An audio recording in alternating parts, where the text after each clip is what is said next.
വടക്കാഞ്ചേരി നിയോജക മണ്ഡലത്തിലെ മൺസൂൺ മഴക്കെടുതി ദുരന്ത നിവാരണ പ്രവർത്തനങ്ങൾ ഏകോപിപ്പിക്കുന്നതിനായി മണ്ഡലത്തിലെ ജനപ്രതിനിധികളുടെയും ഉദ്യോഗസ്ഥരുടെയും അടിയന്തര യോഗം സേവ്യർ ചിറ്റിലപ്പള്ളി എംഎൽഎയുടെ അധ്യക്ഷതയിൽ ചേർന്നു.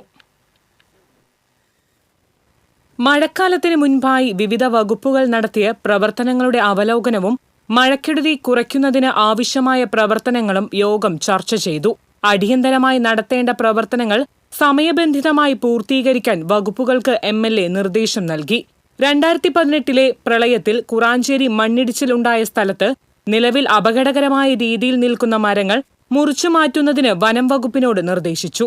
പുഴയിൽ വെള്ളം കുറയുന്ന മുറയ്ക്ക് മാത്രമേ വാഴാനി ഡാമിലെ അധിക ജലം നിയന്ത്രിക്കുന്നതിനായി ഒഴുക്കിവിടുകയുള്ളൂ എന്ന് ജലസേചന വകുപ്പ് ഉദ്യോഗസ്ഥർ വ്യക്തമാക്കി. അപകടാവസ്ഥയിലുള്ള മരങ്ങളും ശിഖരങ്ങളും മുറിച്ചുമാറ്റും. കോൾ നിലങ്ങളിലും പാടശേഖരങ്ങളിലും ബണ്ടുകളോട് ചേർന്ന് രൂപപ്പെടുന്ന ചെളിയും ചണ്ടിയും മാലിന്യങ്ങളും സമയബന്ധിതമായി നീക്കം ചെയ്യും. ആവശ്യമായ സ്ഥലങ്ങളിൽ വിവിധ വകുപ്പുകളുടെ സംയുക്ത പരിശോധന നടത്തി ജില്ലാ കളക്ടർക്ക് റിപ്പോർട്ട് നൽകും. എല്ലാ ഗ്രാമപഞ്ചായത്തുകളിലും മഴക്കെടുതി ദുരന്ത നിവാരണ അവലോകന യോഗങ്ങൾ ചേരാനും തീരുമാനമായി. തദ്ദേശ സ്വയംഭരണ സ്ഥാപനങ്ങളിലെ ജനപ്രതിനിധികളും റവന്യൂ, ജല അതോറിറ്റി, KSEB, പൊതുമരാമത്ത്, തദ്ദേശ സ്വയംഭരണം, ആരോഗ്യം, മൃഗസംരക്ഷണം, വനം, ഇറിഗേഷൻ, കൃഷി, ഭക്ഷ്യം, മൈനിംഗ് ആൻഡ് ജിയോളജി, മണ്ണ് സംരക്ഷണം, വിദ്യാഭ്യാസ വകുപ്പ് ഉദ്യോഗസ്ഥരും പോലീസ്, ഫയർഫോഴ്സ് ഉദ്യോഗസ്ഥരും യോഗത്തിൽ പങ്കെടുത്തു.